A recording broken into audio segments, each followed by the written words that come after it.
for you guys, the link so you guys can review that. So you guys can review that, okay? So it is going in the chat right now. Obviously, you'll have access to it. It's not a secret. It's right on your armless. It's nothing new. I mean, it is something new, but it's not like something only I have access to. Right, Terry Day, who made sure to send it to me, and Stacy, thank you so much. But please, we went over this last time, and once again, Stacy, tell them of the seriousness, and not only you cannot put any commission on the MLS, also make sure if you're gonna come up with the idea of, oh, I'm gonna call around and find out what listings have compensation offered by the seller and the agent, I'm gonna create my own website with that information. You cannot do that at all. That is not allowed. So if you're a seller or you offer compensation on a listing, it has to be somewhere on your own website, 2 clicks away from harmless. So the people have to go through at least 2 clicks to get to that information. So very, very important. Sorry to stress it over and over again. All right, questions about that before we dive into the forums? So as we go into the forms, if you can just hold your question after each form, we go through it and then we'll take questions on that form. That way we won't spend, like we did last time, 45 minutes on the agency, which we don't want to do. We want to try to get through as many forms as we can today. Salva, do you want to do it this time? Sure. Let me share my screen, no problem. Right, I will go now into my AAR. Let's kind of start like last time, Stacy. Let me pull up the agency and we're gonna breeze through it, folks, because the changes on the agency are not that dramatic, okay? We recently obviously had the agency. By the way, all this is on AAR Online. When you go to aronline.com, on the very first page in the center, will allow you to click in and go to the forms that are changes. This is the red line version. Obviously, page 1, there are no changes whatsoever. And then just on the second page, just another extra verbiage clarifying that commissions are fully negotiable. I guess the language of just negotiable was not enough. Again, commissions, we have to say compensation. The seller has the choice to offer compensation. So that's just reiterated and highlighted. Everything is the same. There are no other big changes. So that's it. I highly recommend go through the red line version, but these are the only changes. We have added the word fully, amount, and also that the seller, or I mean buyer, has the choice. The seller has the choice to offer compensation if they want to. Okay. And somebody, are we allowed to put the new compensation agreement between brokers under their documents tab on the MLS? No, you're not. No, that is a huge violation. Nothing anywhere. I can't express this enough. Nothing anywhere on the MLS documents or anything is allowed as far as compensation goes. It cannot be in a line showing. It cannot be in any kind of showing request. It cannot be, where else, Slava, we talked about where it can't be on it super has to be lockbox. 2 clicks away. So you just have to be very, very careful. Well, if you're going to put the compensation in the cab agreement on your website, your website you have to go to your website and then click on compensation and then click on that property. It needs to be at least 2 clicks away. We talked about this last time. Correct. But as far as like in Supra, a line showing, any of that, it cannot be any there. And there is no grace period for fines. So it's a $500 fine if you get caught.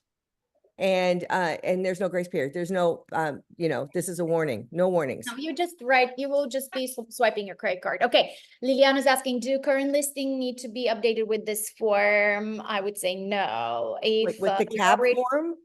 No, she's asking about the agency. That's my comprehension. If we're already in an agency agreement with the seller, do we have to get this new one signed? No, you do not need to get a new agency if you already have an agency form signed. But if you're going to take a new listing on August 1st and you have had a listing with this client previously and you think you're just going to go in your already open template or transaction on transaction desk, make sure it's updated with the new form. As of August 1st, we need the new form. And every time I see the old agency uploaded, I will deny it and ask you for the new one. And so we'll the new ones soon. Are we going to have them available before August 1st? To our understanding, we'll have them available on August 1st. But not sooner. Okay. Yeah. Brooke asked, how do we know if seller is offering compensation? You will call the listing agent and you will ask that question. Yep. So now Donna says, with our old listings, will our old listings say the same or be changed? Now, as far as MLS go, there is no longer compensation field. So MLS will not transmit any of that information because it simply doesn't exist. Now, should you change what you have already in writing with your seller? I'll have Stacy talk about, because she's our boss. My personal opinion is no. If you have a listing agreement, I wouldn't suggest you redoing it. But I really think it's important for you to schedule a call just like this one with your seller, or a meeting with your seller, inform them of how things are changing. Because what if the seller has a change of heart about what they're offering and they may not be aware of the changes? Stacy, what do you say? I say the same thing. Everything, if you have a fully executed listing agreement with the old listing agreement, it stays in play. Again, but have that conversation with your Correct. seller and let them know. Now, if you want to change something on that, we're going to go over the listing addendum. And I need to make this clear that you agents understand. It's called a listing addendum for a reason. It's for the listing where you and the seller sign this. It has nothing to do with the buyer because it's a listing addendum. So we need to make sure that you guys understand the difference between an addendum and a listing addendum. Just like we're gonna have the buyer broker addendum now. We're gonna go over that. Suzanne asked, what if you have a listing that is coming soon, going active August 2nd? The same will apply to that. The document's already executed, so there is no need to be redone. But again, if that's my seller, I will schedule a meeting and I will go over and see how they feel about it. Because they may just say, you know what, scratch the fact I'm offering 2.5%. Let's just tell them, make an offer. So just educate your sellers about, hey, this is how this is changing. We have this new agreement between brokers that I can use with what you've agreed to pay so far. Or if you want, we could just leave it to where people can just submit the agreement between the buyer agent and the seller for compensation, and leave it negotiable in the contract. All right, let's get to the first form. Otherwise, we're going to be stuck Yeah. in some And questions. Sean said, is Property Bait going to work for us as a website to put the compensation for the buyer and agents? Yes. Property Base, if you're asking for your own website, Yes. you could certainly create fields for that. Yes. Yeah, to Jamie, keep we it away showed you from a MLS. sample of it last week where Jamie had a sample of her website up. And basically it shows where it said like a property address, you clicked on it and the CAB form was there. So yes, they are capable of doing it. I would say maybe that's something that you guys can join Jamie in her workshops. Exactly. If you guys don't already have a website and this is something that you want to be able to put these on your website, either get a hold of Jamie or Lisa and let's get your CRM and website up and running. Yeah, or the folks at Level Up, if you have the coaching program, they're there to help you with that as well. Just so everybody knows too, I talked to Jamie yesterday. She's going to put up a little webinar for everybody to add that to our website. Sure. So that we can do it. Sure, Perfect. absolutely. All right, so Stacy, shall we go through compensation agreement between Let's just brokers go now? down let's just go down from top to bottom. All right, so no red lines here, folks, because this is a brand new form. We here at DLEX have had the broker to broker compensation agreement for a long time. I learned many brokers did not have it. This is somewhere in the line of it, but now it's created by AAR, and it's really a great form. And we're going to breeze through it in a little more detail than the agency, obviously, because this is brand new. Of course, we have to have the parties. So we have the buyer broker and the listing broker, seller broker. So this is between brokers, you folks do not get confused. It's not between the buyer and seller. The premises address will have to be referenced in paragraph 2. And then in section 3, we talk about the compensation. And this agreement shall become effective when fully signed. The agreement is contingent upon, number 1, the fully signed agreement being delivered prior to or with an offer made by buyer to purchase or lease the premises. 2, buyer and seller entering into a purchase contract or lease for the premises within 10 days or so many days of seller broker Hey, signing. Slava, sorry. Can you make your screen bigger? Because it's really small. Oh, of course. Of course. There you go. Is that better, guys? One more up. For some I do reason, not it's know. not. This is my max screen that I can do for you. Let me try, Slava. Let me show Okay. you. I'll stop.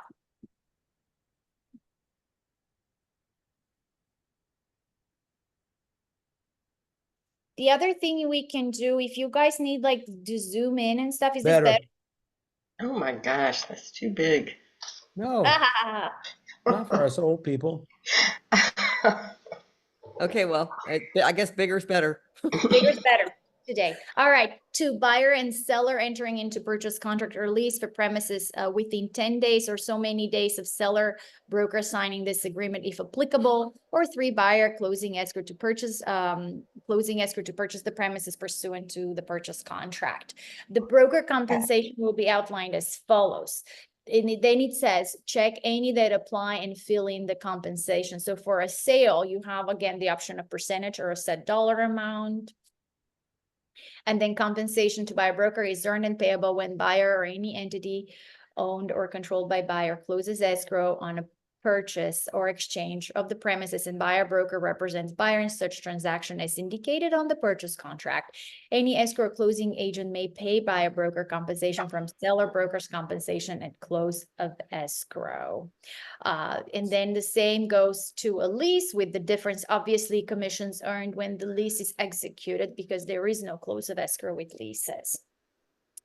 When you scroll down, you go into a language you're well aware of, or at least used to. We have to deal with remedies. Obviously, arbitration is what the Code of Ethics recommends, what the association always recommends. You do have opportunity to add additional terms and conditions in Section 5. Stacy, if you could scroll down. So you do have the opportunity to add some terms and conditions, so hopefully not. And the rest is something we're all used to. Assignment, neither seller broker nor buyer broker may assign any rights or obligations pursuant to this agreement without the prior written consent of the other. And Any fiddling around assignment because without that shall be void, um, no effect. Please zoom yourself if you're going to be taking phone Mute. calls. I mean, mute yourself if you're going to be taking phone calls. recording it. Okay, of So- course, Arizona law governs this, all language you've seen in purchase contract, listing agreement, and so forth so far. So is there any questions on this particular form? So we have questions. Can agent sign? Again, this is between the brokers, folks. Stacy, go back to the top for me. To the very top. Compensation agreement between brokers. This is not agreement between you and the seller or the buyer and the seller. This is between you and, let's say, ABC Realty, where you and ABC Realty agree that if you bring a buyer, ABC Realty will pay you so much in commission. So when you scroll to the bottom, Stacy, do that please for me again. Sorry. There you go. There's sections for signature information by the buyer broker and the seller broker. So this is solely between brokers. And once again, to reiterate, this is not going to go on MLS. This will go on your website 2 clicks away from the MLS. Or when the buyer agent calls you, you can say, absolutely, I'm offering compensation of 2%. Let me send you a copy of the CAB so you could sign it and we are under agreement. Now, remember that Slava or I do not sign these. I know it says the word broker, but this you guys sign. You Okay, sign. so don't send it to us to sign. This Correct. is for you to Just- sign and then the other agent to sign. Yeah, I, just I, like I had one question as well. Is it okay to talk? sure. Okay, so if I have my client and I'm representing the buyer, they put it in the offer regarding compensation to, would pay buyer's agent, 2.5, and if the seller would pay that. Do I still need to do a CAB for that? We're gonna If get the to that. seller is, huh? We're gonna get to that. Okay, got it. Okay, we're gonna get to that because we're gonna go over the SCA form, and then we'll tell you how to combine this form with the SCA form. Great, thanks. Mhm. All right. So any other questions about this form so far? So basically, again, just this is in a nutshell, this is a CAB form, compensation agreement between 2 realtors, 2 brokerages. Broker A, the listing realtor, is going to pay broker B, Deluxe Realty, this much compensation, okay? This form needs to be, I would attach it with your offer once it's fully executed, so you have, everybody's in agreement with it, okay? All right, let's move to, should we go to the SCA? Let's go there. Yes, I think we should do that because it correlates very well. And then I think I like the idea of the exclusive right to sell. Okay, so the two ways that we can put this into the contract is, you know, obviously the cab form that we just went over. Now, this I'll be right back. addendum, go ahead. This addendum, the seller compensation or the SCA, there is a spot now, just like in your purchase contract, just like the HOA, where you can mark the box that this is being attached to your purchase contract, okay? So this isn't a, basically your buyer is going straight to the seller to ask to pay for your compensation on this form. So this is a new form. So if you're going to use this, and then we'll talk about how you combine it with the cab. So this is addendum originated by the buyer. The addendum to the dated to the contract that you have attached with it. And then obviously it has the buyer and seller and the premises. So the following additional terms and conditions are hereby included as part of the contract or lease agreement between seller and buyer for the above referenced premises. Seller shall pay broker representing buyer compensation as follows. And you can either do a dollar percentage or a dollar amount at close of escrow. So let's say on the cab, they're only offering you 2%, but your buyer broker agreement that you have in play is 3%. So you want to ask the seller to pay an additional 1%, which gets your buyer out of paying, you know, Anything. let's say you had it for 3%, excuse me. Let's say you had a buyer broker for 3%. The cab offers 2%. And you ask the seller to pay an additional 1%, which matches your buyer broker agreement and alleviates any commission or compensation that the buyer has to pay you. Okay. Okay. So that's where this form would come in along with the cab. If you don't have a cab at all, you can use just this form to ask for your compensation. The buyer may ask for your compensation. The compensation is in addition to any seller concessions credited to buyer in the contract if applicable. Now, Slava, do you want to explain what 14 through 16 means?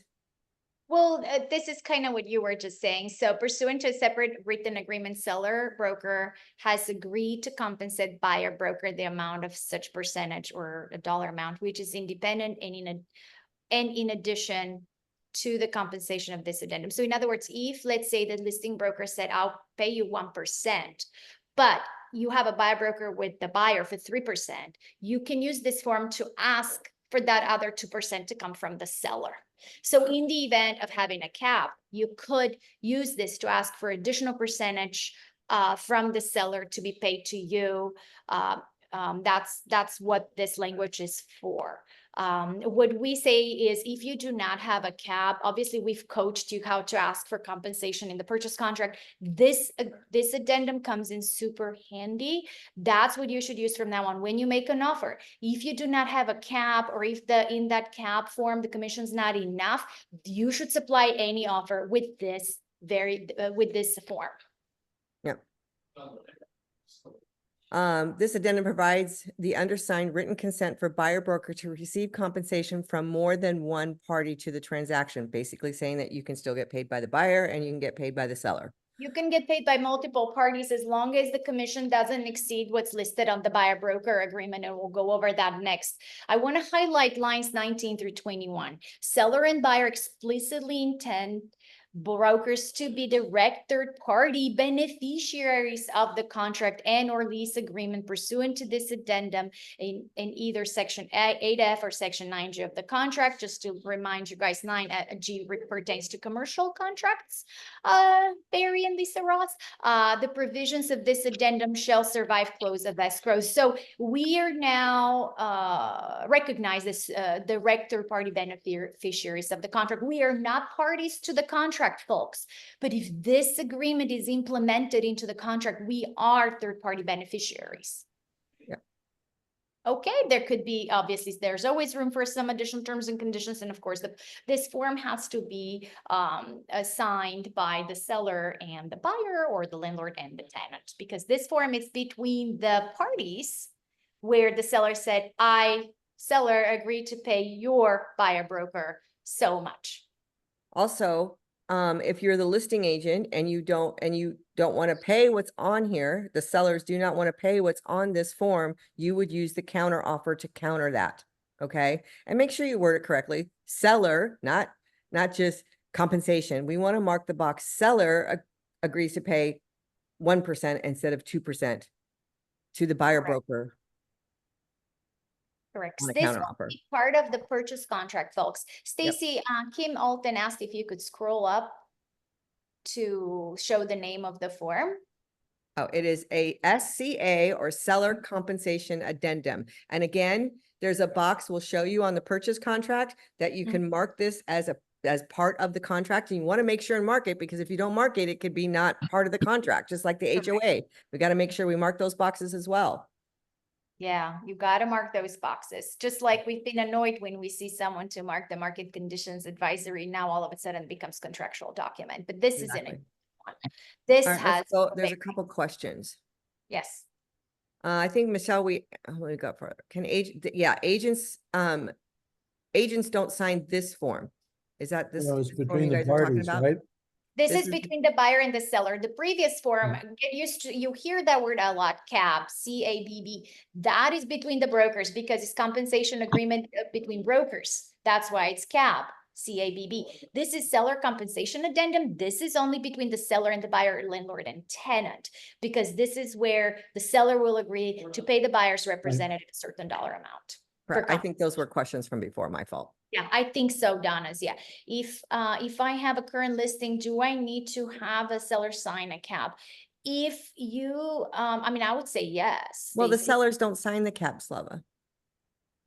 Yeah, that's true. I'm sorry. Now that So- would be, that's right, yeah. sorry. So Diana, if that's you what need. have, yes, the suggestion would be, if you have a current ER and the sellers want to offer compensation, you as the agent fill out and sign the cap of what the seller is offering the buyer broker. And that is Correct. what you would either email the other agent, the buyer's agent, or put on your website. So yes, but you don't have to have the seller sign it. It's It's between the between brokers. brokers. Correct. So the reason why we suggest you now move into getting cabs if the sellers are okay with the way the current ER is because that MLS field is gone. Before that, that was our contract with one another that Lex will pay ABC Realty Commission. That contract doesn't exist anymore between MLS participants. So remember, so many times we've told you, when you ask us, oh, can I sell in Flagstaff? Absolutely. But if you're not a member of the MLS there and the property is advertised on the MLS, you have not earned the commission unless you're a member because there's no contract between you and the other agent. Correct. That's why we've had you use the broker to broker compensation agreement, which is very similar to the current CAB. So Slava, I have a question for you, Slava. I have a listing in Flagstaff. You guys know that. Stacy knows that. So This has now to I be have to have done two to the- caps, one in Flagstaff and one here because I listed that property in Flagstaff and in Phoenix. No, No, one cab. one CAB Okay. is fine. One cab. Stacy, Yes. if we're in escrow, do we need to have that cab? No, if you're currently in escrow, like I have two that are in escrow that were prior to August 1st, neither one of those need a cab because the was still in play at that time. I mean, I'm August 1st, I'm probably going to require her to send me one just to back myself up, but print out that MLS that showed that prior to August 1st. Okay. Just print out that MLS to show that. That's where we guarantee payment. We don't see any reason why that any broker would not offer that without a cab if it was prior to the 1st. All right, let's just go quickly. I want to show you the purchase agreement where that box is marked. I can find it. So that would be purchase contract. So there will be the red line version, Stace. So you can see right here, you see how all these boxes that you had to Blacked out. check. If you attached it, the new one is right here, seller compensation. So you would mark that box. I'm going to just scroll through this real quick. Really, the only changes in this is broker compensation. And then they put the same verbiage in here that they did in the listing agreement, which actually they didn't. This is the only changes on the residential purchase contract. The seller compensation and broker compensation. Just saying that it's fully negotiable. Yeah, we have to comply with the settlement. So you see that verbiage over and over and over and over again in every form. Yep. So Stacy, should we join? Let's show the ER real quick, and I think that will help us to segue to the buyer broker afterwards. Okay. So just so you know, the only difference between the ER and the EA, we're not going to go into the EA because the only difference between these two forms has always been the same. The EA gives the seller the right to sell it themselves and not pay you a compensation. So the changes for both are the same with that one difference. All right, exclusive right to sell. Now we have the listing broker. That's the only thing that changed there. Here's the big one. Slava, you want to do this? You want me to? Yeah, absolutely. Well, the big one is actually on the second page. Yeah.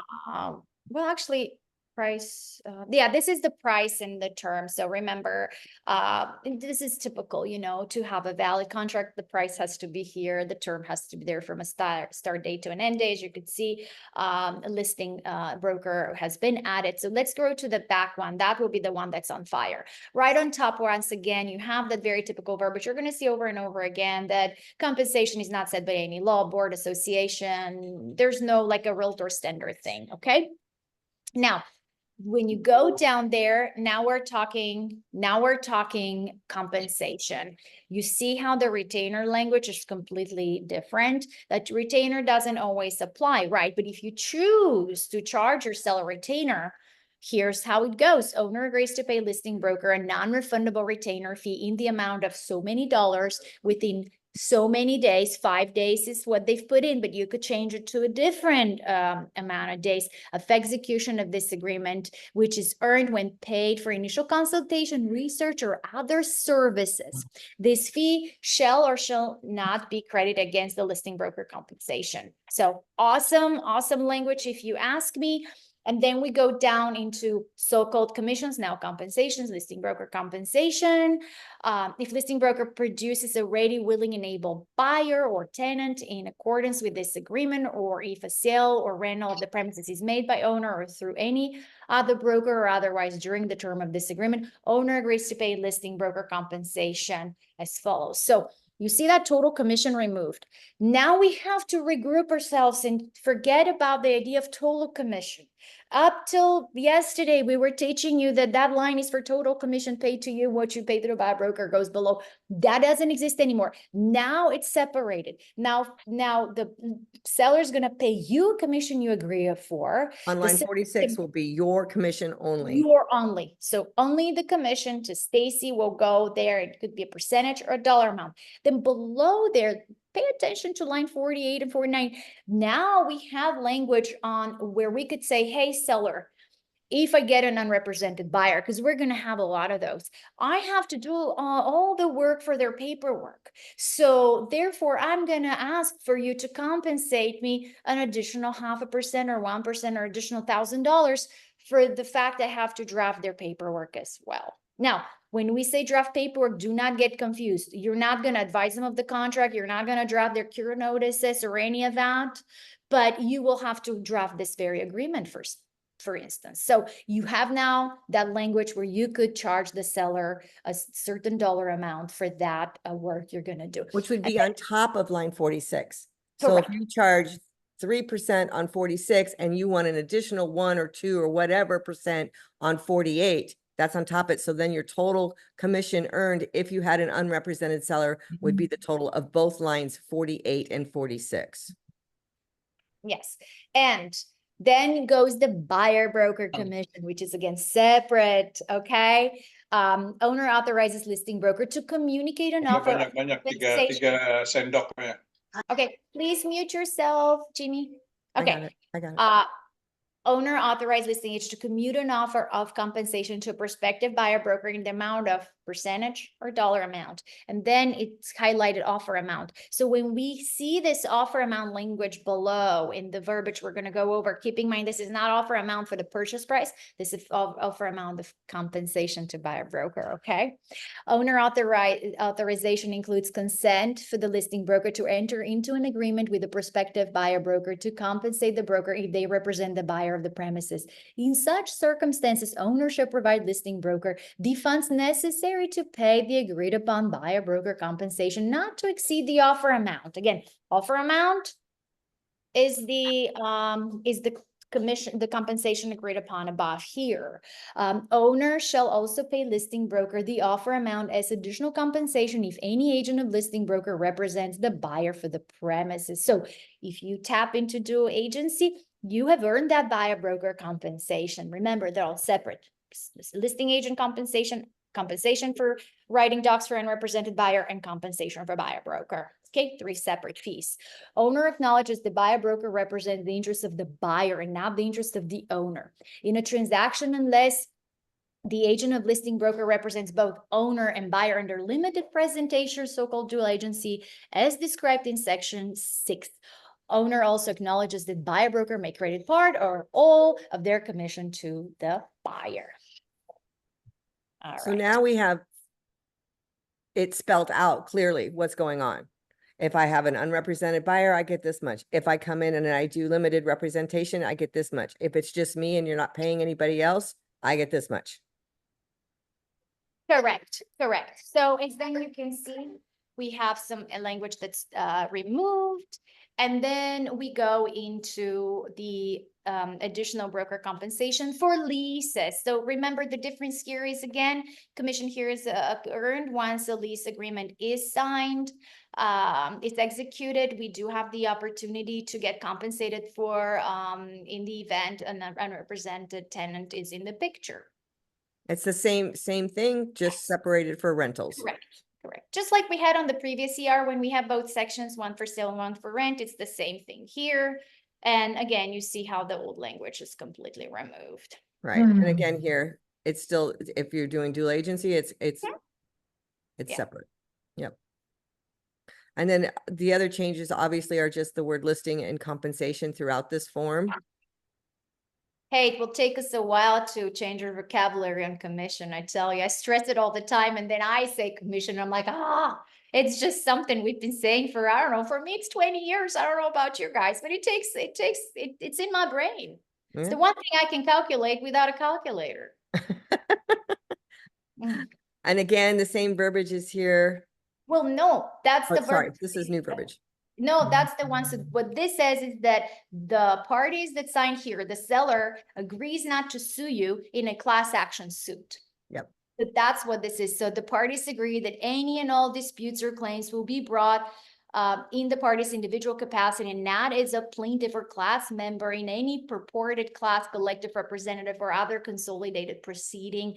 The parties hereby waive the right to commence, become a party to, or remain a participant in any group, representative, class, collective, or hybrid class collective action in any proceeding, and the arbitrator shall not preside over any form of a group, representative, or class collective proceeding.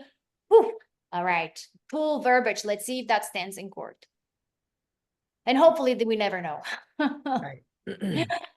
And again, and that is pretty much it for the changes on your listing agreement. Let me see if there's any questions. There is one from Gary. Do we need to add an addendum to an existing ER to add the unrepresented buyer language, or we will not be able to get compensated? If you will want that, let's say you have already an ER and you want to take advantage of this new language, absolutely, you will need to get an addendum. That would be a listing addendum. You might as well get the ER redone, honestly. I would honestly go with my sellers here, the new changes. What do you think? You could actually redo the whole listing agreement and bring this one to play. Current listing agreements do not need to be redone, but have a conversation with your seller about what's going on and why the compensation isn't on there. Again, you would get the CAB form that you sign that we talked about earlier. And remember, you owe duties to your clients. You need to disclose. You need to be always acting honest and fairly. You need to disclose the changes. You need to speak with them. The fact this thing was in the news doesn't mean all people know about it. Right. You need to, this is a big change in our industry. We have to be truthful, honest, and we owe that to our clients to explain what's happening and how things have changed. We have another question. Can you explain unrepresented buyer better? So, Okay. Go ahead. Yeah, go ahead. No, you go ahead. Well, let's say you have a listing and you get a call from your sign. Hey, I'm calling about 123 Elm Street. I'm interested to see the house, but I do not have an agent. I'm gonna represent myself. In other words, unrepresented. If that unrepresented buyer wants to buy the house, someone has to draft the purchase contract. That someone's you. You're not representing the buyer. So you're Right. not going to advise the buyer any of these terms here. And we have a form that actually highlights the role and what unrepresented buyers understand. Stacy has split up. But you get compensated for that extra work you're doing for the unrepresented parties, because we're going to have a lot of unrepresented parties. So in other words, unrepresented buyer, somebody who represents themselves. Right. So, They're gonna call you to want to open the door. Yes, they will. Yes, Right. they'll reach out to you and ask you to show them the house. but as far as like, I guess my question is more related to, obviously, we're gonna be creating the forms for them because they're not gonna be able to do that. I just wanted to clarify that I'm You're not- understanding that. And you're not going to create all forms for that, Melody. Okay, Only some. You will make sure you sign this unrepresented buyer disclosure. That would be a required form from now on, a very important form. And we can zoom through it real quick. Why didn't we have this form earlier? I don't know. Form is a key. It's a key form and it's a very important form. okay. So But- obviously this is between an unrepresented buyer, the address is placed there. And so seller broker informed unrepresented buyer of their right to hire a buyer broker who would represent only them. However, unrepresented buyer has elected not to be represented by a buyer broker and in the purchase of the premises, and acknowledges the following. Representation, this is important. Seller broker only represents the seller and the sale of the premises and does not represent unrepresented buyer. Seller broker will communicate with unrepresented buyer, may provide unrepresented buyer with transaction documents, and may conduct other activities to accomplish the sale of the premises.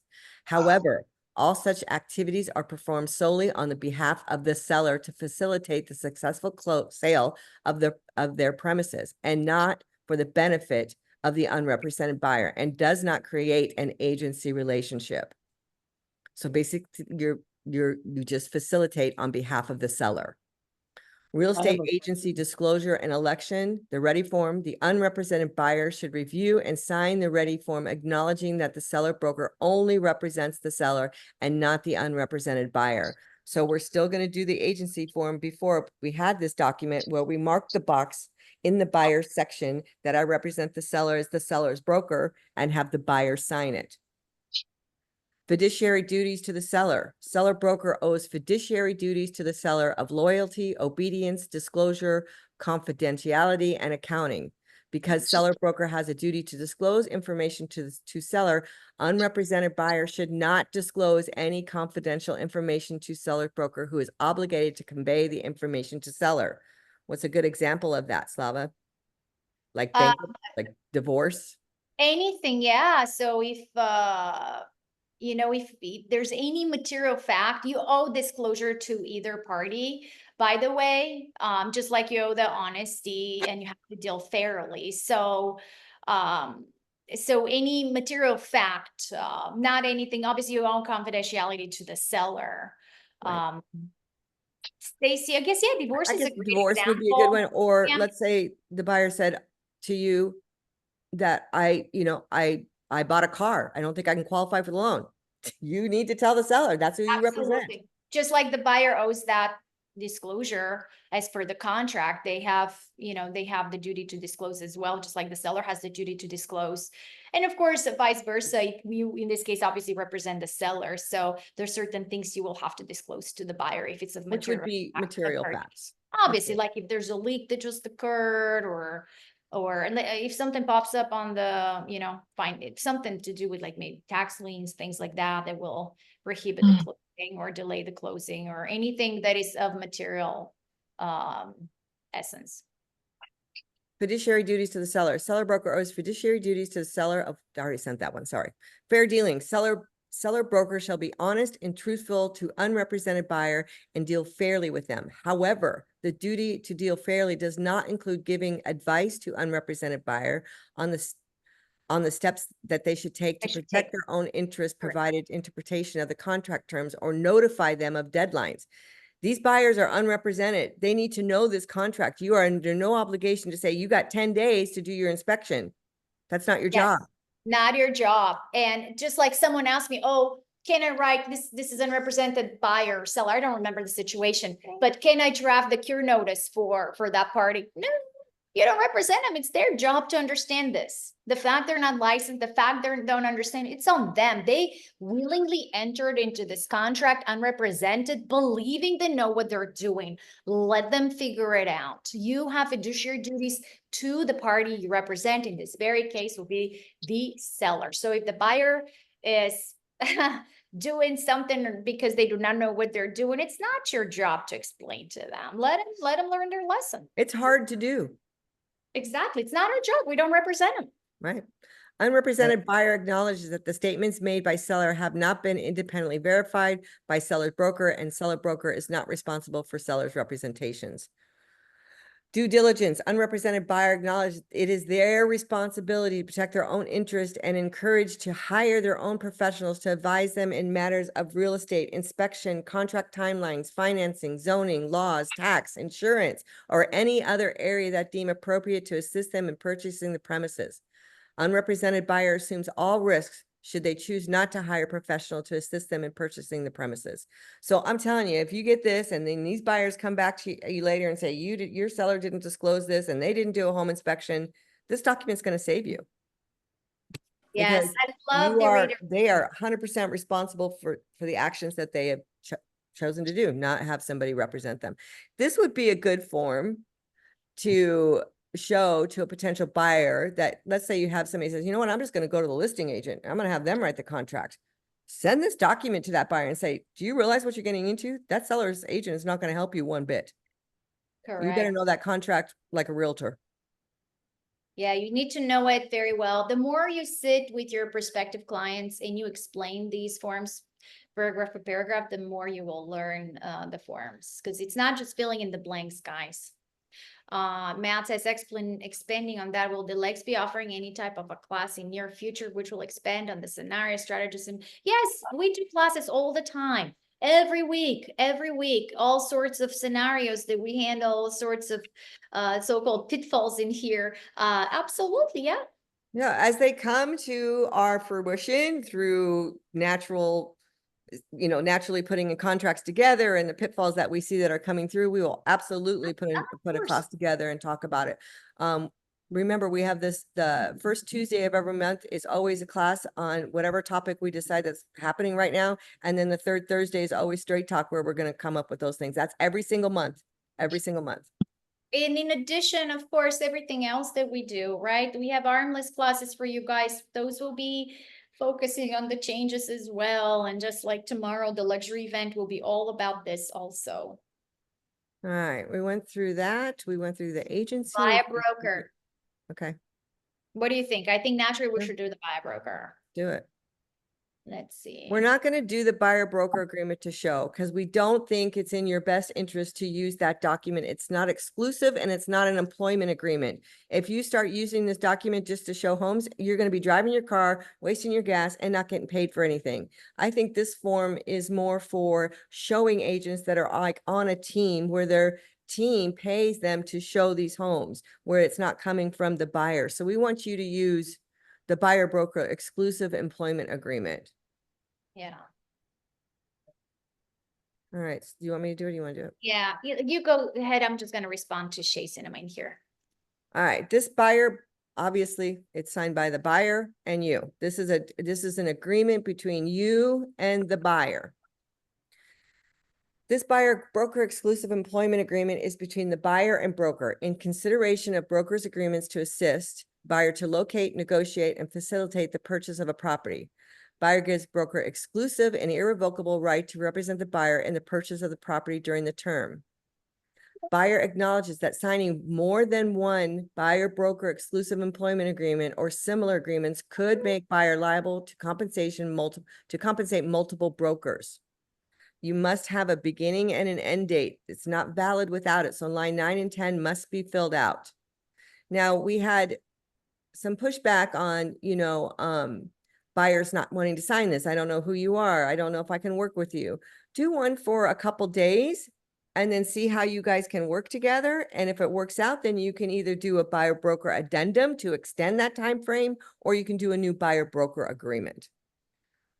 So 11 through 14 is what you agree to show them. Locate property meeting the following general description. I personally would mark all the boxes, because you never know. Somebody could be looking at, they want land and the house doesn't really matter to them, and then later decide they want just land. So if you mark only residential, they could get out of this. So mark them all. It happens. People look for a house and they say, oh, you know what? I'll just buy land to build And my build house. my house, exactly. Line 15, negotiate a buyer's direction to obtain acceptable terms and conditions for the purchase, exchange, or option of the property. Assist the buyer during the transaction with the scope of broker's expertise and licensing. And again, it brings in the agency relationship. So as set forth in the real estate agency disclosure form is the box we want to mark. Mhm.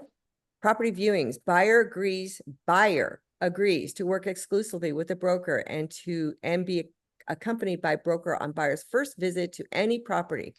If broker does not accompany buyer on the first visit to any property, including a model home, new home, lot, or open house held by a builder, seller, or other real estate broker, buyer acknowledges that the builder, seller, or seller's broker may refuse to compensate broker, which will eliminate any credit against the agreed upon broker compensation below.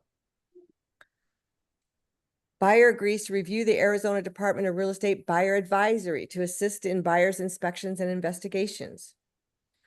Broker compensation is not set by law, nor by any board, association of realtors, multiple listing service, or any manner other than as fully negotiated between broker and buyer in this agreement. So they're going to initial that. The retainer is the same thing as it was in the listing agreement. So it's the same verbiage there. Now we're going to get to lines 31 through 36, broker compensation. If buyer or any entity owned or controlled, this means if the buyer is in an LLC, it's still included. So if buyer or entity owned or controlled by buyer closes escrow on a transaction for the purchase, exchange, or option of the property, buyer agrees to compensate broker as follows. So you can put a percentage, you can put a dollar amount, or you can put other. What you cannot put is open-ended. You cannot put other, whatever I can get from the seller's broker. That is a violation. That is going to get you in trouble. That's going to get Deluxe in trouble. You cannot do anything that's open-ended. Correct. So it's very important for you guys to be very strict here. You can only check one option and it's like, I'm going to earn 2. Okay, let's agree on 2% or let's agree on a dollar amount. And what you agree in here is what you're going to earn. If you agree to 2% and the seller is offering you 3, you're earning 2. The other 1% you're paying back to the buyer. Unless you do. Unless the buyer agrees to give it to you and you do an addendum, which we'll show you the addendum here in a second, which will be an addendum between you and the buyer. It's an addendum to this buyer broker agreement. So just so you know, it's coming up on the broker compensation shall be in U.S. currency. Compensation from seller or seller's broker. A seller or seller's broker may offer compensation to broker. Buyer authorizes broker to accept compensation from seller or seller's broker, which shall be credited against the broker's compensation. So basically, if you put 2% here and you get 2% from the seller, then the buyer owes you nothing. It's a credit, okay? If seller or seller's broker offers compensation is less than the broker's compensation, buyer may request seller to pay the broker's compensation as part of an offer to purchase the property. Any broker compensation not paid by seller or seller's broker should be paid by the buyer. Does everybody understand that line? So if you have, let's say you negotiated, like Slava said, you have 2% on your buyer broker agreement and you got another 1% or 3% total from the sellers, you can only earn 2% unless you modify it. That 1% goes to the buyer. That's what that's saying right there. Unless modified by VA regulations, VA finance transactions shall be conditioned upon the broker compensating being paid by the seller or seller's broker. Stacy, Yes. what if you're in this process and the sellers say, well, we're only going to give you 2% now? Can they change their mind? Not if it's in the contract, not if it's agreed to by the SCA. once there's a contract in place, no one could just change their mind. Then they're in a breach of contract. So, I mean, they can change their mind, but they'll be in a breach of contract. Obviously, there's consequences for that. No, I mean before that, before they send the contract, before everything's signed.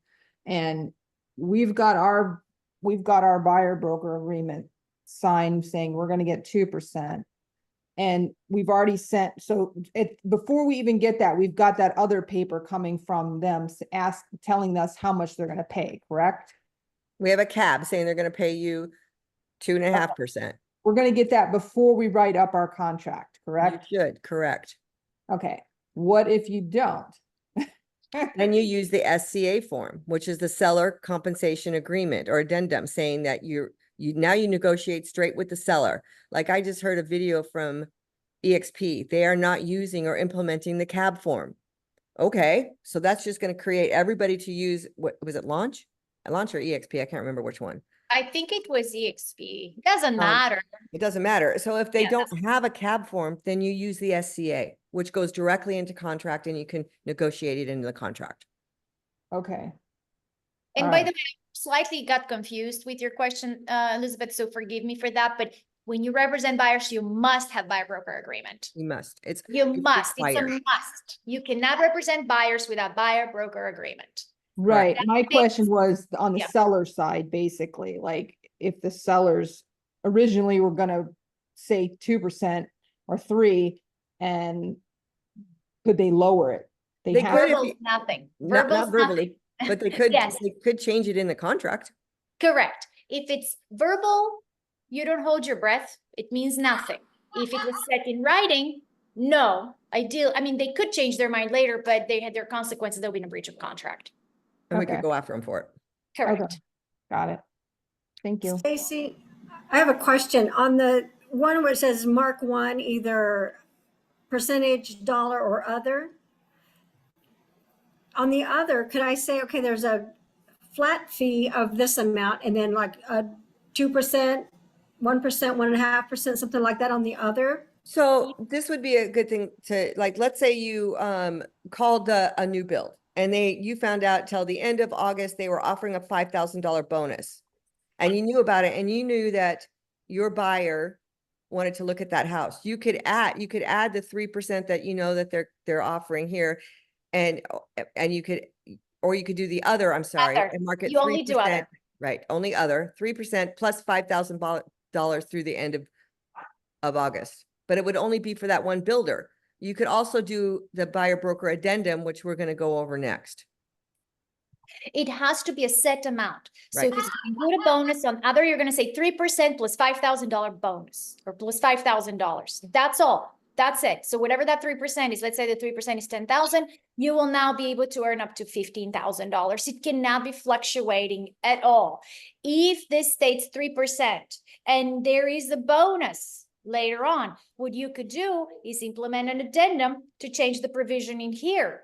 But again, that has to be with the buyer's consent and the buyer's permission. It has to be signed. That addendum has to be signed by both of you and the buyer.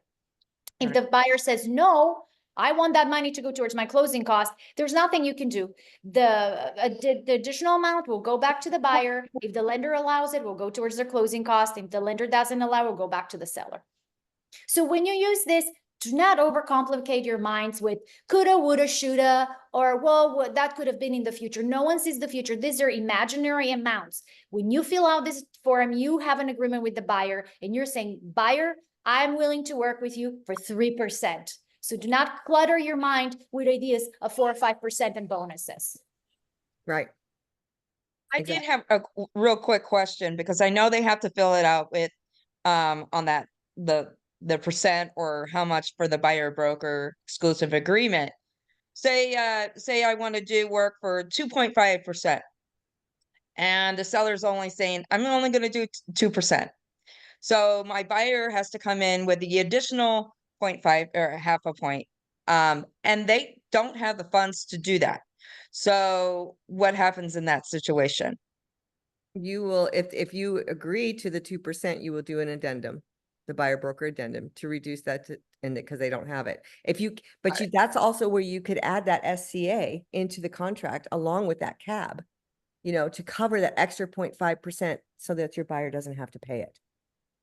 Got it. And if you can't get it, you can't get it. And then you can, and you have to tell your buyer, if I can't get it, I can't get it. I'll reduce it down to what I can get, but I can't do that until I know what we get. Unfortunately, Perfect. it's like, they're going to have to put a lot of trust in buyer brokers that you're going to do what you say you do. And I know deluxe Perfect. agents will do what they say they're going to do. We always do. Failure to complete. Once an acceptable property is located, buyer agrees to act in good faith to acquire the property and conduct any inspections, investigations of the property that buyer deems material or important. If completion of any transaction is prevented by buyer's breach or with the consent of buyer other than provided in the purchase contracts, the broker compensation shall be due and payable to the buyer. Basically, if they walk away and say, you know what, I just don't want to go through with it, and they're going to lose their earnest money because they're past all their inspections and Yeah. all those things, you still get paid. Yeah, if a And- buyer says, I don't care, I don't want to buy it anymore. Fine, you don't want to buy it anymore, but you owe me the commission. I've done my job and you promised to compensate me. Exactly. Collecting might be tough. That's the same with the current current buyer broker. So that's not necessarily a new verbiage. And compensation after the expiration date. So this is important too. After the expiration date of this agreement, buyer agrees to pay a broker compensation within, this is like in that listing agreement, how we always talked about, you know, if the seller knows that his listing is going to expire in a day and this buyer walks through and you don't have this clause in your contract, that they don't owe you anything. But if you do have this clause in your contract, just like in the buyer broker, after 90 days, and that buyer walked in during the term of my listing, you would still owe me compensation. So within 60, 90, whatever days you want to put in here, after the expiration date, buyer enters into an agreement to purchase, exchange, or option any property shown or negotiated by broker on behalf of buyer during the term of this agreement, or buyer closes escrow on a property pursuant to a purchase contract that was executed during the term of this agreement, or buyer closes on a property for which the escrow was opened during the term of this agreement. So basically, if they go and walk to another buyer or to the listing agent without you during the term, or 90 days after or 60 days after, they still owe you compensation.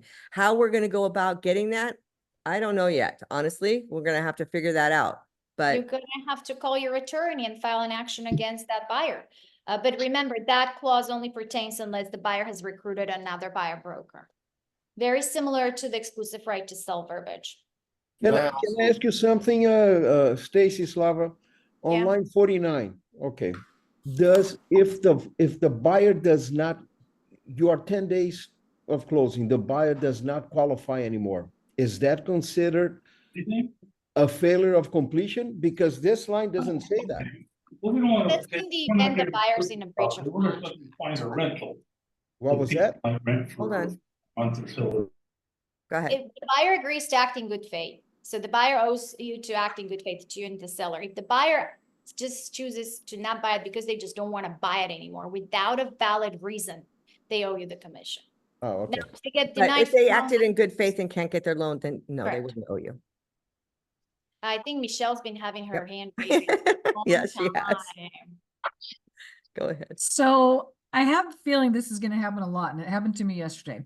A buyer called me on my listing. We'd like to make an offer. We chit chat a little bit, and I said, well, are you working with an agent? Well, yeah, we have an agent, but they haven't called us back, so I'm not happy with that agent. Would you be willing to work with me and do dual? And I explained to them, okay, a little bit about that.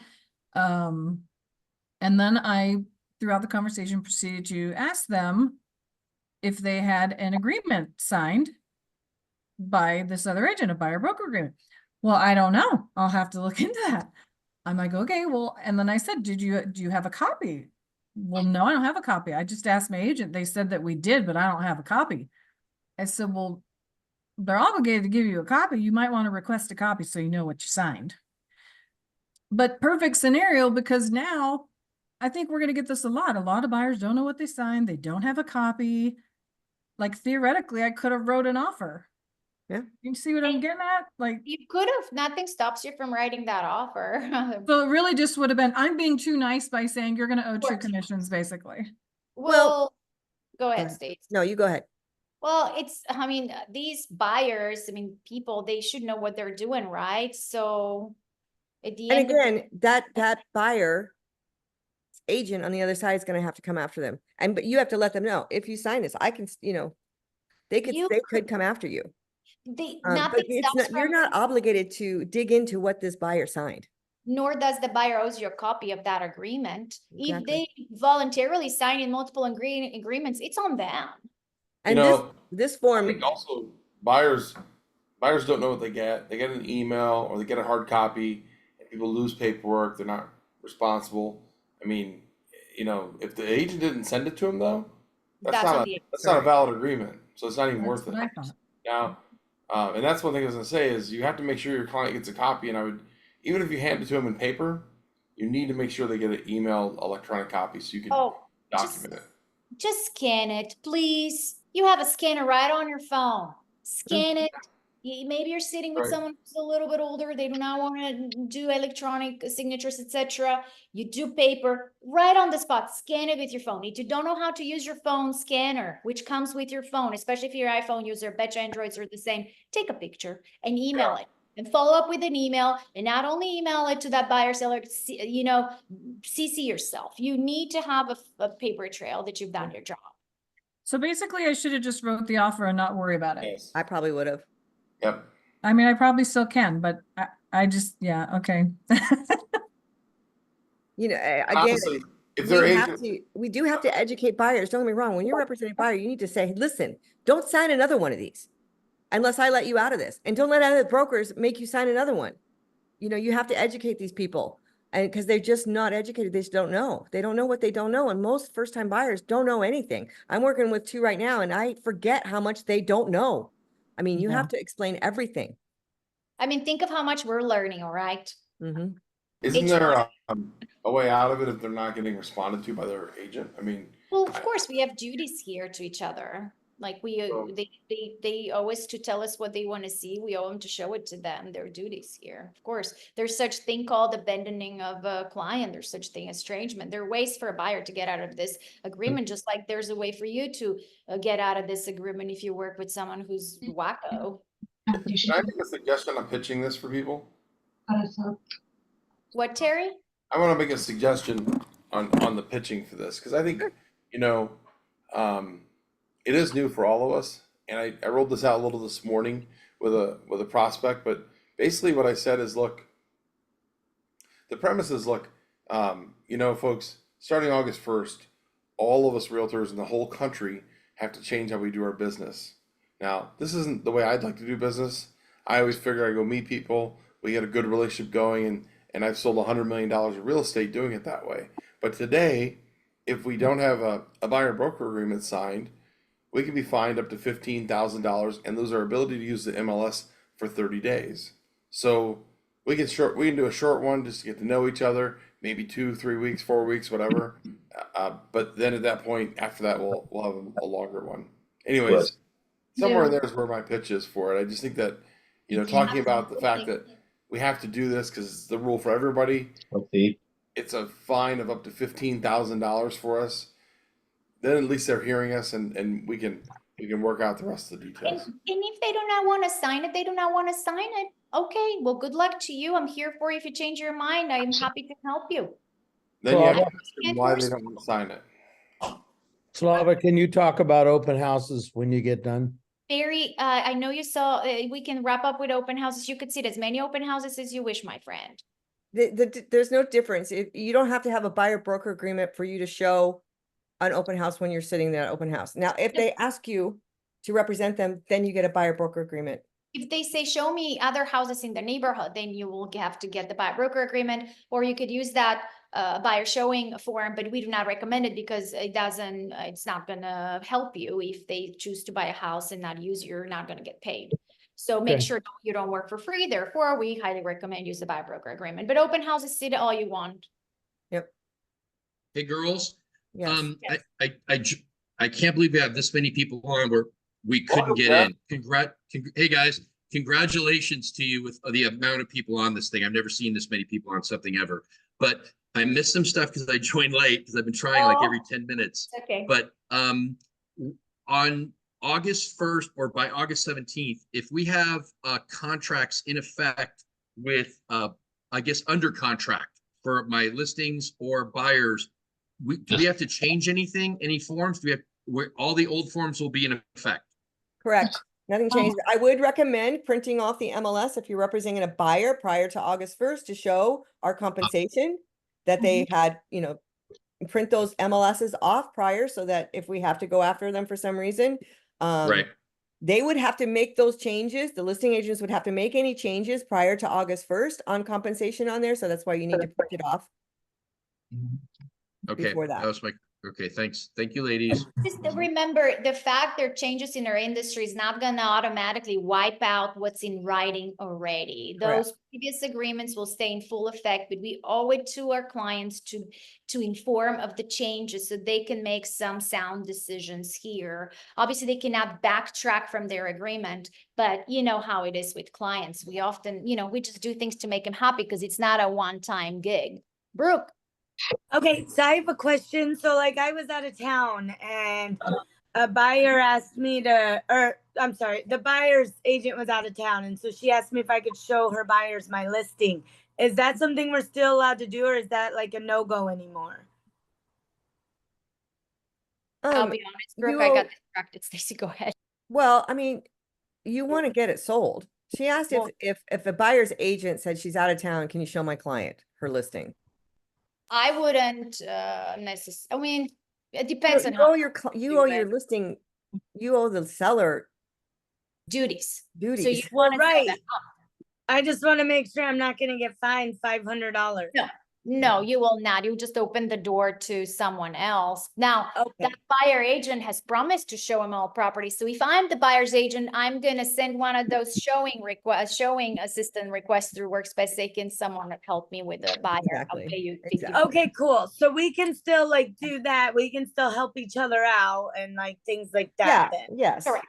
Okay, thank you. Stacy? A quick question, please. On line 14 of this form, what would you consider too broad? Or give it any examples, please. On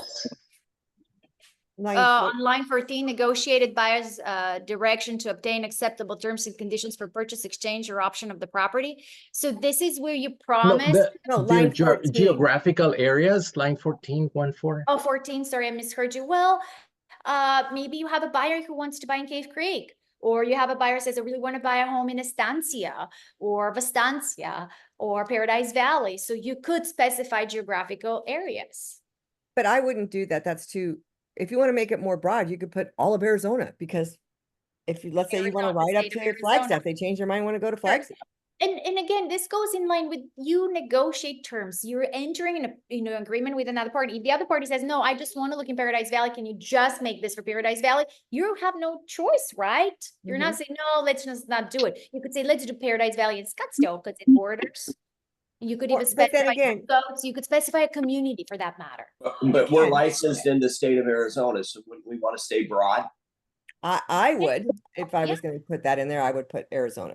If you well, I was just wondering, because for example, if it says that I'm going to show a property in Tempe and we end up buying in Chandler, borderline, and then what happens? Is that still, does it still count? And is it? Yes. Again, you will just, that's when you and the buyer sit down and negotiate the terms that you're going to implement here. So Stacy and I think it was Jeff said, hey, we're licensed in Arizona, might as well put the state of Arizona.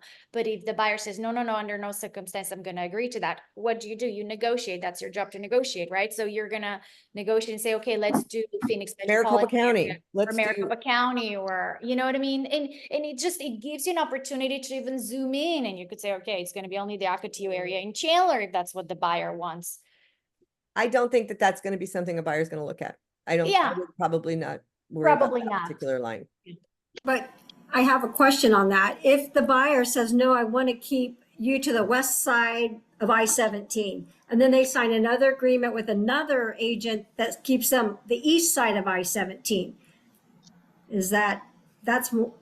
how does that play out? Buyer can sign as many of those as they want, apparently. Okay, that's what I wanted to verify. Thank you.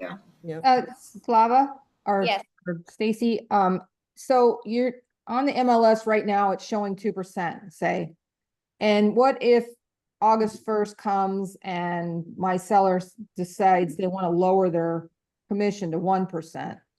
And then we do an addendum or whatever, a listing addendum. And somebody comes in with a printout of the MLS from 2 weeks ago.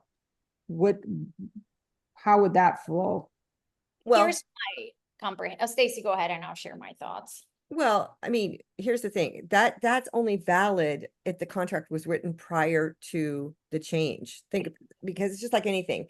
You Correct. can change on MLS now, the buyer broker compensation prior to anybody entering into an agreement. So Prior to, receiving an offer. So you can have 50 showings today and the seller can say, change the commission for 3% to 2%. You can totally do that, even though there might be offers coming in tomorrow. exactly. Okay. So until an offer is received, you could change the MLS now. In the future, obviously, we don't change the MLS because we do not have compensation to change. We would use a listing addendum to change it, and then you would need a new cab form. If Okay. that's the case.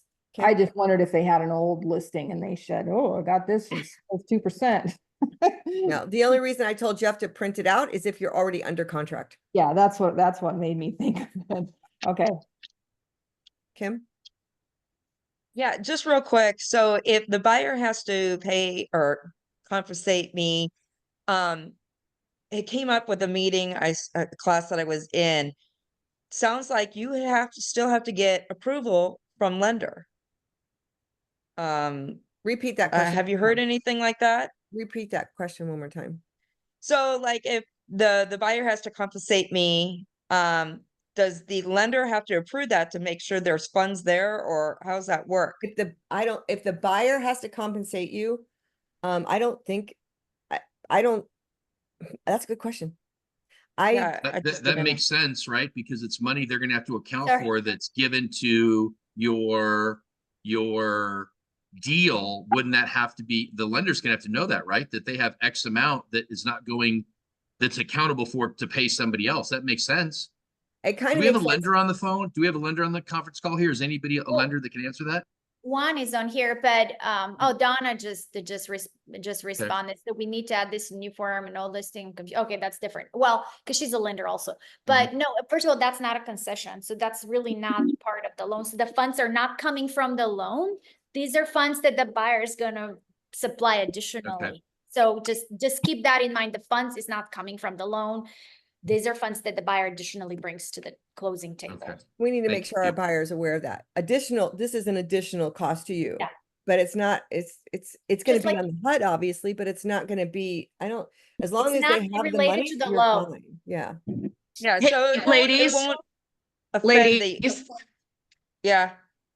So I talked to John about this yesterday, and if the buyers are actually going to have to pay the buyer broker, it would go into consideration with their financing simply because they have to be able to pay that. So their pre-qual is going to be based on how much they make, what they have in their bank account as far as their funds, available funds. Yeah. So it's going to be taken into consideration with the lender if the buyer is in fact paying the compensation. On the pre-qual, that makes sense, yes. Which makes Correct. sense, right? That's absolutely any major expense you're gonna have. I mean, you have to have funds, right? If you have so much money for down payment, are you gonna have another $20,000 to pay your broker? But it's not part of the loan. This expense is not part of the loan. It's a very separate expense. I have a question. So let's suppose that the buyer agrees to pay you 1%, on the commission. But he's asking you to pay that perhaps a month after close of escrow. Yeah. That cannot happen? It says at close of escrow, it's due. Okay. Now, if the buyer doesn't pay you, I mean. Well, But the buyer's agreeing to pay you by the seller, and I don't have the money now. I will have the money, my last pay stub or in a month. How does that work? I suppose an addendum is something that if you're okay with it, could agree, but I would be very careful with that because go chase people after close of escrow. You want them to do it at close of escrow so you get paid. No, I understand that, but let's suppose that it is in writing. okay? That they will pay you a month later because they don't have the money now. How will that work with the escrow? How will that work with the, you know, with the loan officer, with you guys as a broker? Yes. I believe it's part of the contract that they have all funds, and that refers to the funds to pay you. If you want to do something like that, then I mean, I think that's going to be far and few between that ever happens. You're either going to negotiate with the seller or you're not going to take it from the buyer. Stacy, while we're talking about that, can you please pull up the addendum to this buyer broker? Because if any changes are to be changed, that those could be terms to be changed, those could go in that addendum. But again, we highly recommend do not do that. You want to have this paid timely. It's not unusual for commissions to be paid in increments, but that's usually something we see in leases, primarily commercial leases, not in Commercial properties, yeah. not in purchases. Okay, I'm looking for it. Hey, while you're looking for that, ladies, again, I apologize if I'm asking the same questions because I came on late. But in the MLS, basically, there's no way to link anything. We're just going on the thing that you just should not do anything in the MLS related to compensation. But I saw some people said, can you put the words in there somewhere? We will pay a compensation, Nope. or do they can? No, Nope, nothing. no. Zero. Nothing. There you Zero. go. What you can There you do is put a Okay. link to your website. Can't have anything on your link that says compensation, but you can link it to your website, and then on your website, once they go to your website, they have to be one more click away Okay, I've heard that. Yes. to go to compensation. So you can link the MLS to your website. It has to go like to your starting page of your website. And then from Correct. there, they can figure out, like on our website, we're listing all of our agents' properties and the compensation on our website. But we can't have the link go from the MLS to the compensation. It would Correct. have to go the MLS to the website. And from there, they From can the click website. again. Gotcha. All right. Perfect. Correct. Hey, Slavo or Stacy, what about those like property blasts that we send out You can emails? do that. You can put them on there? As long as it's not from MLS. Okay. Remember, it can't go from a third party website, or it has to go to you. It can't go from a third party website. So flyers are fine because it's going into somebody's email. Yeah, so Okay. MLS also feeds to other websites. Obviously, it's not going to show on realtor.com anymore. It's like it used to be, by the way, just 2 years ago. But if you're going to disclose compensation, it will be on your website, could be on the flyer, could be on your Instagram page. Okay.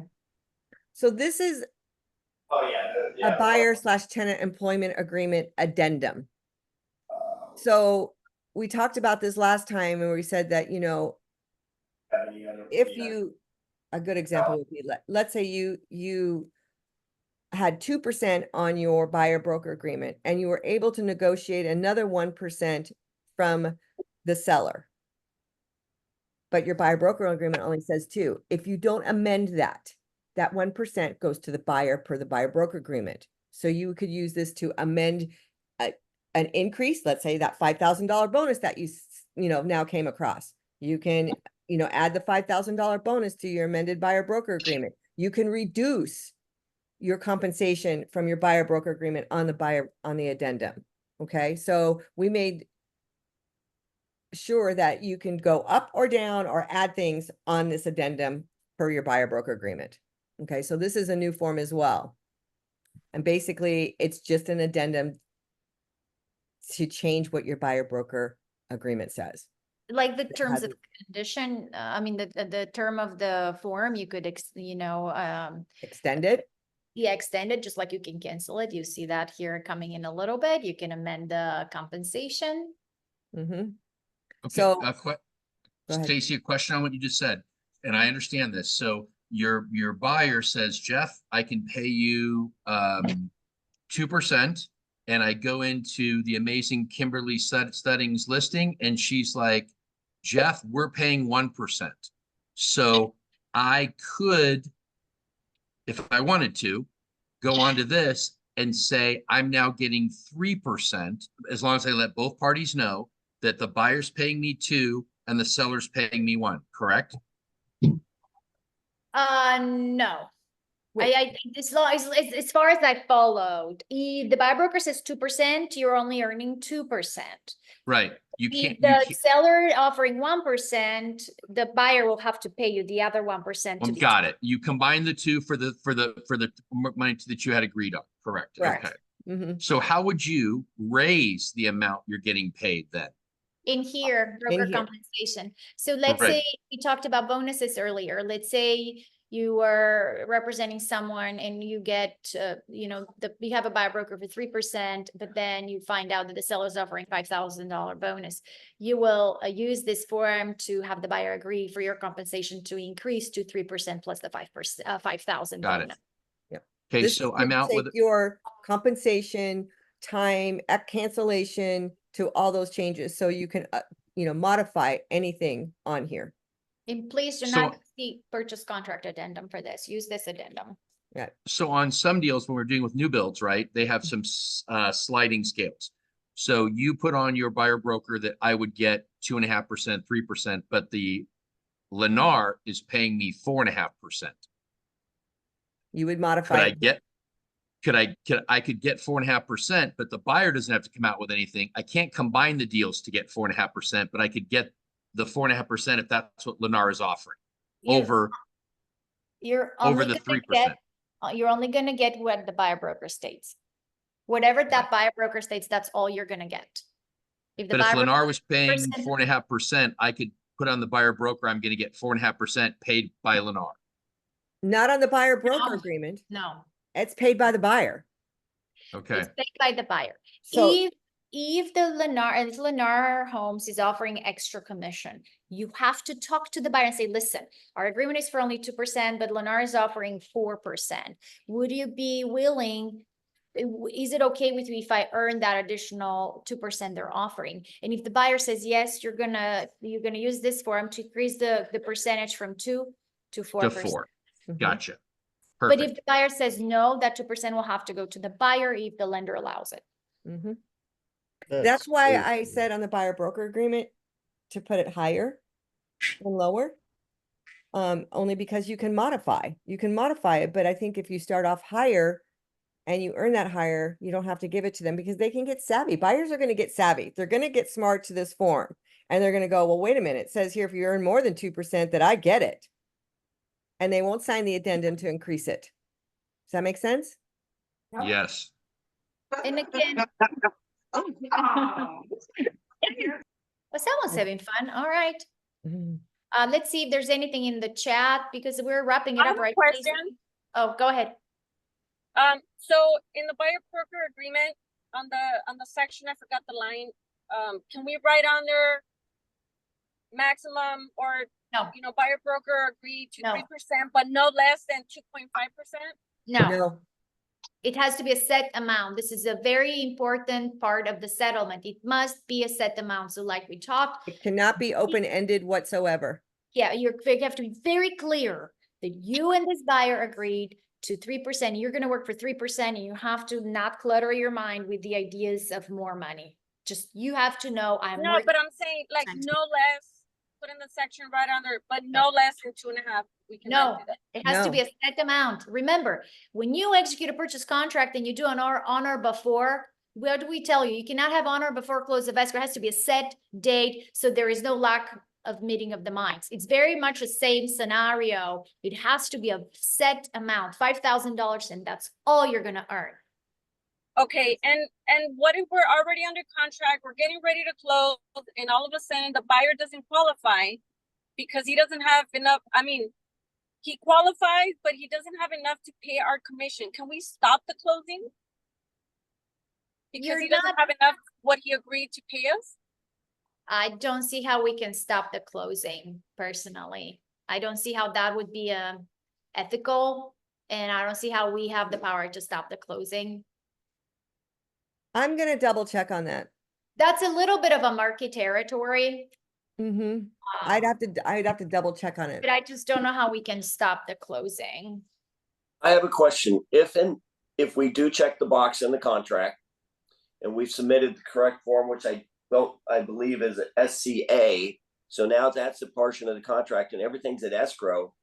the buyer is supposed to come in with X amount of money to complete the escrow, correct? No, you mean the seller agreement? We are Seller agreement between the seller and the buyer, so the seller will pay the compensation. Not the So buyer. this is part of the contract, so this will stall the contract because you have a party in a breach of contract. That's why I just don't think where the buyer broker agreement's not part of the contract, so that's why I don't see how this could affect the close of escrow. I don't see how title company can stop that. But the But SCA would be, and that would be able to stop the contract. that's a different story now. Now you have a seller who has an obligation to pay so much towards your commission, but that obligation is to the buyer. I mean, there's an agreement between the buyer and the seller. It's contractual in the very purchase contract. Okay. Just had two quick questions. Can I, if I'm having an open house and have flyers, can I put the compensation on those flyers? I would say yes. Yes. Yeah, I would say Okay. yes. And by the way, Stacy, I think there was a question here. Can we do a rider on our sign outside? Yes. Yes. That is yes, unless, and make sure there's no picture of that sign in MLS, because it's a violation to begin with, and I will be a double one with compensations. Exactly. And then the other one, if I'm putting an offer in, do I also, with the SAC, do I also put the verbiage in 8A that, seller will compensate buyer's agent, that You don't have to. verbiage? Or we just take all that verbiage out and just put the SAC? The SCA goes in there. Yeah. The SCA, Okay. it's just like an HOA. You wouldn't change the HOA, you wouldn't put the HOA verbiage in there, or you wouldn't put the market Okay. conditions verbiage in there. You don't need to put the verbiage in there. It's in the SCA. Got it. Okay. All right. I think that's about it for this one. I mean, the other stuff is basically the same: release of brokers, attorney fees and costs. Robert has a question. Again, do not sue me in a class action suit. Yep. Robert? Yeah, as a listing agent, can I require the buyer's agent to send me a copy of their buyer agreement with an offer so we can verify what they're getting paid versus what they might request as a SAC? No, we are not the buyer broker police. Absolutely not. That is only an agreement between a buyer and their buyer broker. That has not We been. do not have to supply it to the listing agent. No. And the listing agent So doesn't if their have. request, so if they submit an offer with a request for 3% on the SAC, there's no way for the seller to know that they're getting 2 and 1% of that's going to go to the buyer.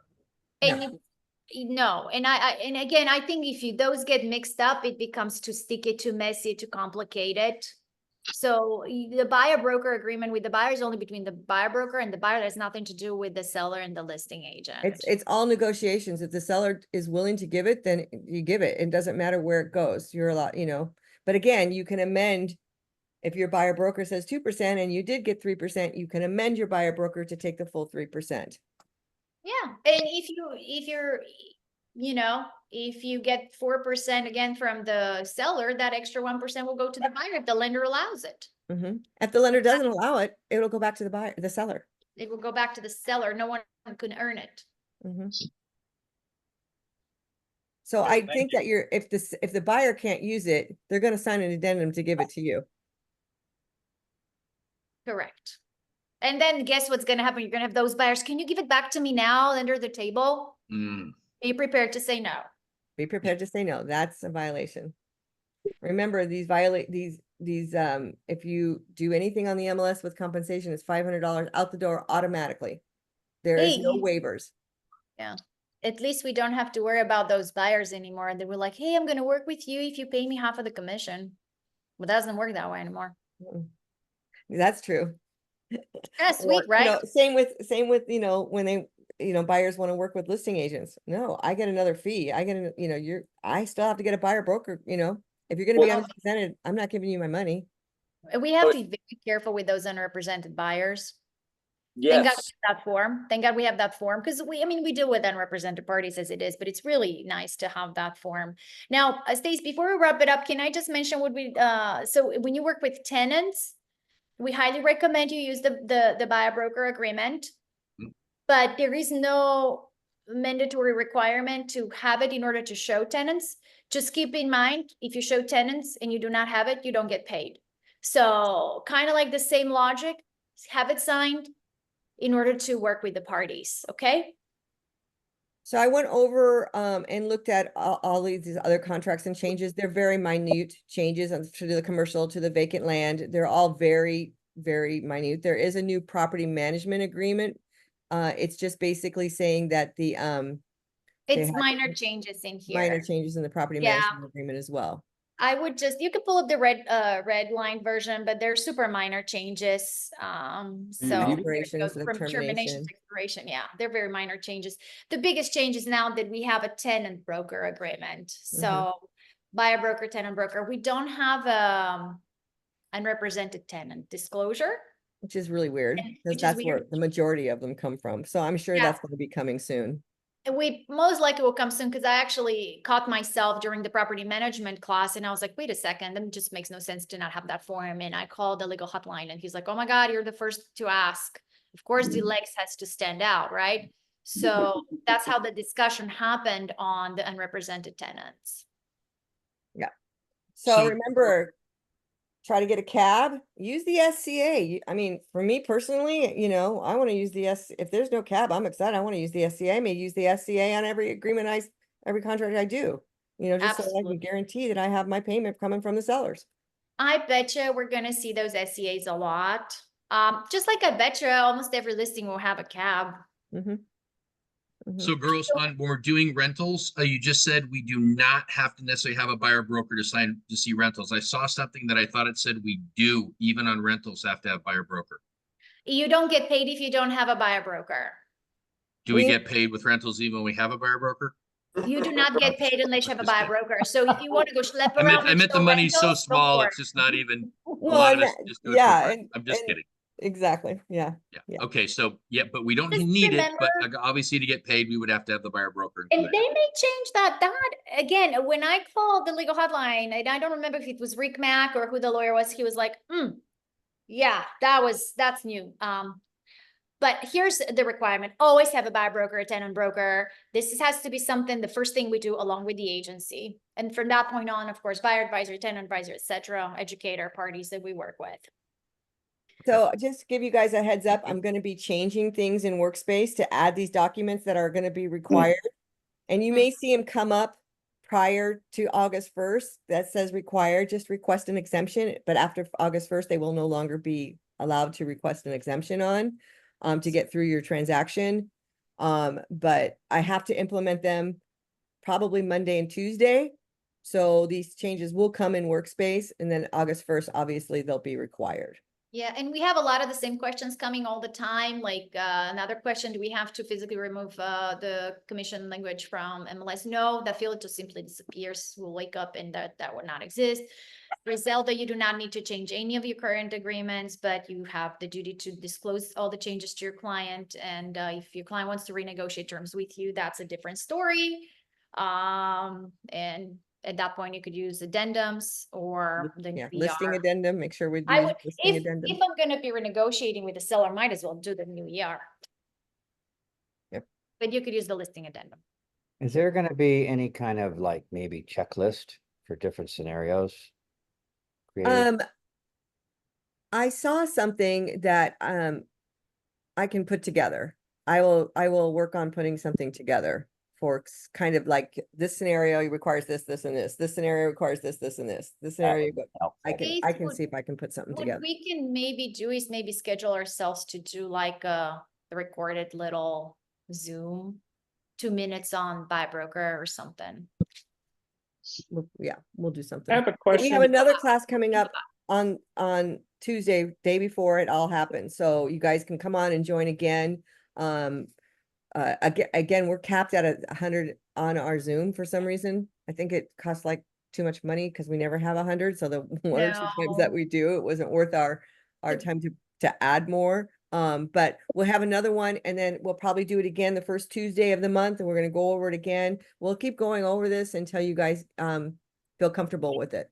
And tomorrow too, guys, in the luxury event, it's going to be primarily about this. How does this affect us? We're going to talk about the buyer presentation, right? What is buyer presentation going to entail of, hey, buyer, work with me, sign this agreement. Just like, what do we do with, what have we done with sellers so far? Hey, seller, that's what I'm going to do for you. Sign this agreement so I can represent you. The same thing, but the other way around. So that's tomorrow as well. So a lot of the questions you have today, ask tomorrow. If you know of someone who couldn't make it today, advise, tell them, hey, join us for the luxury tomorrow. It will be, instead of a luxury event like we do, we're going to do it on Zoom so we can answer a lot of these questions and fit as many of you there, guys.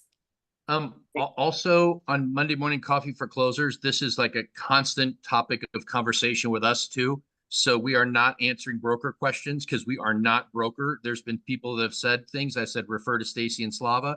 But we've gone over a lot of like roles, like Terry said, like this is kind of what I'm telling my clients, because if you're working with buyers and sellers now, folks, you have to have these conversations because everything's going to push to the 17th of August, right? I mean, you're going to be well within your transaction. So we've been kind of doing some role playing and stuff like that, or the first, yes. And I love this. So, if you go on AAR, not only do they have the forms, but they have a little video that explains a lot of the forms. Go on there yes, and, yep. and watch the video. This is you are an independent contractor. You are your business owner. You need to know these things. And, if you're not able to get on here, go on AAR. There's lots of information. And join us for the next meeting. Again, we have had already a lot of meetings preparing you to this day. We had the first, now that we have the forms, we had the first one last week. We're having this one. We're doing tomorrow, the luxury meeting. Then we're doing it again next week. Then we're going to do the first Tuesday of the month. So those classes will be continued until everybody feels comfortable. And like someone said earlier, oh, are we going to explore scenarios? Absolutely, things will happen. This industry is ever evolving and changing, and that's what our classes are, right? That's why we have topics for every class, guest speakers, and all that. Yeah, I think if you check your emails, you should have gotten between 2,000 and 3,000 emails from AAR and NAR and everybody with plenty of things to click. And I mean, I know we have some agents around the state here, but I've been getting stuff from WeMark because I'm a member of that board too. There's plenty of things to just click and keep reading, just so it kind of get ingrained into your head of what you need to do. And then now we have to figure out the role on how we're going to present it to our clients. I think listings have been super easy for me. It's almost no difference, right? Other than to discuss the NAR situation, which you have to do. I think buyers are going to be the real challenge to figure out kind of a good role on how to, sit there comfortably and slowly and communicate these new things to our buyers. But everybody's in the same boat, and there's no way I would risk my license to show somebody something without a buyer broker. Right. And role play. And we role play. Grab somebody in your office and role play. We've been doing it all week. Well, yes. And I think we have really good market conditions right now to successfully implement the seller compensation agreement in the contract. So I think we're going to see that will be probably the major change. We'll just for listings, right, Club? Yeah. That's one of the few changes. Negotiated. Yeah. Thank you, ladies. All right, folks. We love you all. I'll see you tomorrow at 10 a.m. The luxury meeting, all about that buyer presentation and those new forms and how are we gonna move forward? We're just moving forward. That Thursday we'll be here like this. So let's be ready. Yeah. All right, guys. Have a great day. Thanks. Thank you. Thanks, ladies. You're the best. Love you for Thank you. everything, guys. You guys are the best. You're the Bye. best. Bye, everybody. Have a great weekend. Ciao. You too. Bye. Bye.